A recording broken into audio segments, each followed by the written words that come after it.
Beruntung, Meg mengangkat telepon dari Cage dan langsung berusaha menyelamatkannya.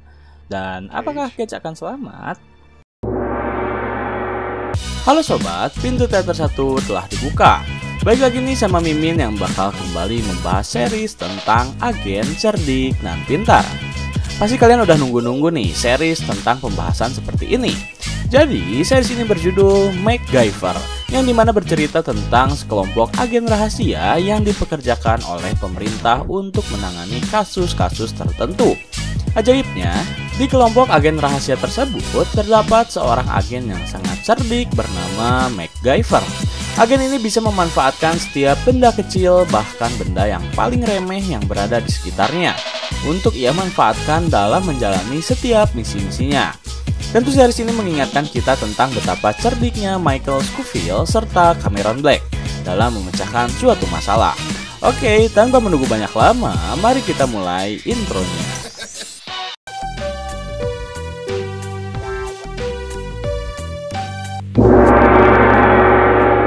Setelah berhasil menyelamatkan Cage, tim Phoenix langsung membawanya ke rumah sakit dan terus menunggu konfirmasi dari dokter terkait kondisi dari Cage. Malam hingga pagi hari, mereka terus menunggu dengan sabarnya. Hingga saat siang hari datang, dokter keluar dari ruang operasi dan menyampaikan pesan dari Cage pada MacGyver. Dokter mengatakan jika Cage ingin meminta maaf pada Meg karena telah mengacaukan pesta Natalnya.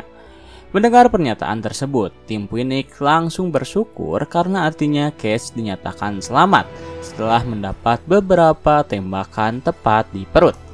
Setelah Cage dinyatakan selamat, tim Phoenix terlebih dahulu diliburkan, dan hal itu dimanfaatkan oleh Meg serta Jake untuk kembali mencari petunjuk mengenai keberadaan ayahnya.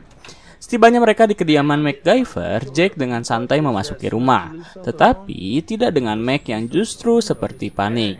Ia langsung menghentikan pergerakan Meg serta Bowser yang baru saja akan membukakan pintu. Melihat gerak-gerik Meg, Jake terheran dan bertanya tentang apa yang terjadi. Meg menjelaskan jika rumah ini telah dipasang sebuah bom. Pada awalnya, Jake mengira Meg terlalu memiliki takut yang berlebihan. Tetapi ketika Meg memperlihatkan rute kabel yang terpasang di dalam rumah Meg, barulah Jake mempercayai perkataan Meg. Jake bertanya-tanya kembali siapa yang membuat bom seperti ini. Hanya ada dua kandidat pria yang ingin membunuh Meg, yaitu Murdoch dan The Ghost. Dan dugaan yang paling kuat mengarah pada The Ghost, sang hantu.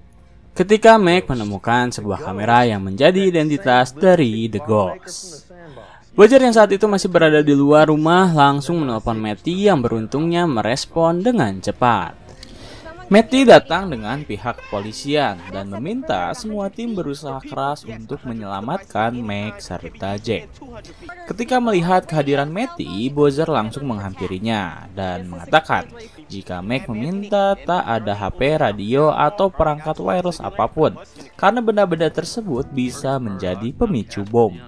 Akhirnya, tim Phoenix menyuruh setiap regunya untuk tak membawa alat elektronik apapun, kecuali Riley yang bertugas mencari tahu keberadaan The Ghost. Setelah berhasil meretas CCTV sekitar, ia berhasil menemukan keberadaannya yang misterius. Matty pun langsung memintanya untuk mengirimkan tangkapan layar dari The Ghost pada CIA. Sementara itu di dalam rumah, Meg berusaha mencari aliran listrik yang tak memiliki kabel bom di dalamnya. Di sana Meg mengupas setiap tembok rumahnya dan ia menemukan saklar lampu yang tak memiliki aliran kabel bom.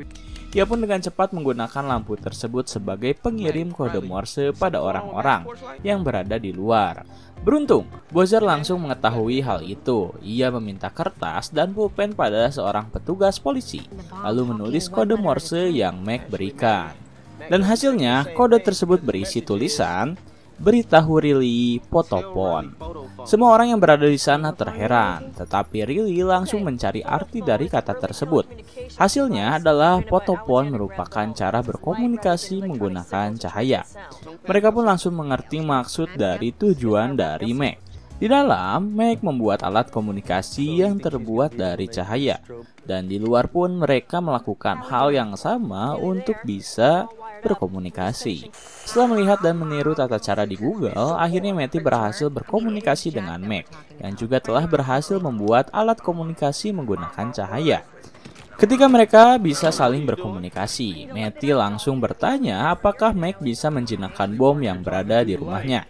Meg menjawab ia belum tahu, tetapi hal pertama dari penanganan adalah berkomunikasi. Ia pun dengan cepat bergerak mencari cara untuk mengetahui keberadaan dari bom yang The Ghost simpan. Setelah menggunakan metodenya sendiri untuk melacak keberadaan bom, akhirnya ia berhasil menemukannya di bawah papan yang menjadi pondasi kediaman Meg. Ketika ia melihat bomnya, Meg benar-benar terkejut karena bom tersebut sangatlah besar. Di dalam rumah, setelah Meg mengetahui keberadaan bom itu, ia langsung menduga bahwa ada bom lain yang telah The Ghost pasang. Dan kini mereka membutuhkan penjinak bom lain yang memiliki level yang sama dengan Meg. Akhirnya Riley menjemput Charlie, rekan Meg yang memiliki keterampilan dalam menjinakkan bom. Sembari menunggu kehadiran Charlie, Meg terlebih dahulu mendeteksi jenis bom yang berada di rumahnya. Tentunya menggunakan metode yang Meg miliki. You heard her, Mac. There's kind of a bunch of people out there. I know exactly what explosive we're dealing with, and I haven't been able to ID. Dan hasilnya, Meg memberi informasi pada Matty jika bom yang kini berada di dalam rumahnya terbuat dari bahan non-nuklir terkuat yang pernah manusia ketahui.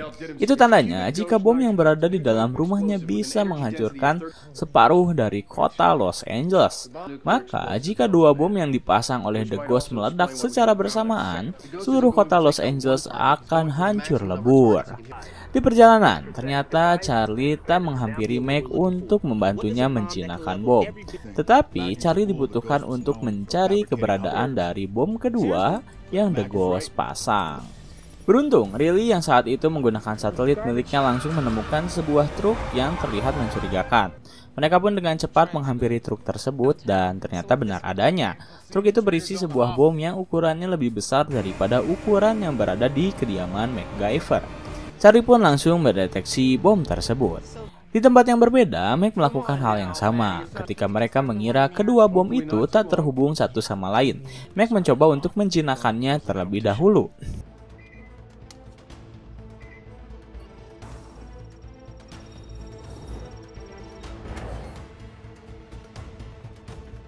Tetapi ketika Meg memutus salah satu kabel dari bom yang berada di rumahnya, bom tersebut tiba-tiba otomatis menyala.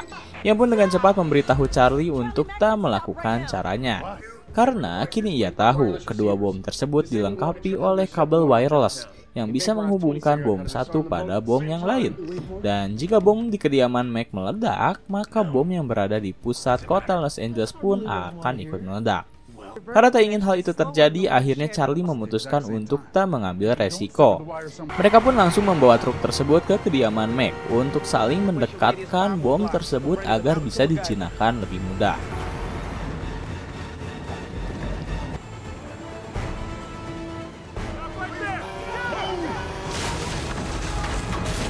Truk pun tiba di kediaman Meg. Seluruh pihak kepolisian diminta untuk menjaga jarak dengan keberadaan bom. Sementara itu, Meg yang telah cukup tahu tentang cara kerja bom tersebut langsung melakukan pergerakan. Ia mencoba merakit sebuah pemotong yang terbuat dari laser. Karena menurutnya sistem bom takkan mendeteksi laser yang terbuat dari cahaya. Maka dari itu, pemotong laser adalah pilihan yang tepat untuk memotong kabel bom tersebut. Karena ada dua bom yang saling berdekatan, otomatis Meg harus memotong dua kabel bom tersebut secara bersamaan. Akhirnya ia pun meminta Jack untuk membantunya mencari cermin yang cukup banyak. Akhirnya Meg dan Jack mencari beberapa cermin, kemudian merakitnya.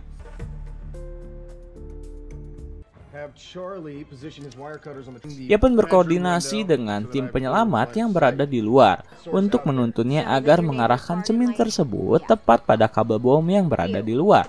Karena metode penjinakan bom ini menggunakan cahaya, Meg pun meminta Matty untuk mematikan seluruh aliran listrik di sekitar kediaman Meg, agar lampu taman tetangga tak menyala dan memicu pemotongan yang terlalu awal.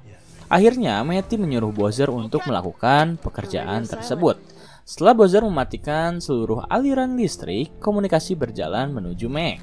Dan ketika Meg menerima kabar tersebut, ia langsung mengeksekusi pemotongan kabel bom yang berada di dalam rumahnya. Dengan berhati-hati, Meg memotong kabel tersebut. Waktu begitu tak terasa, Mac berhasil memotong kabel bom tanpa menimbulkan sedikit pun bahaya. Dan ketika Mac melihat ke arah Charlie, Charlie menunjukkan gestur jika Mac berhasil pula memotong kabel bom yang kedua. Itu tandanya Mac berhasil menjinakkan kedua bom dengan waktu yang bersamaan. Dan akhirnya Mac beserta Jack berhasil menyelamatkan dirinya sekaligus menyelamatkan seluruh kota Los Angeles.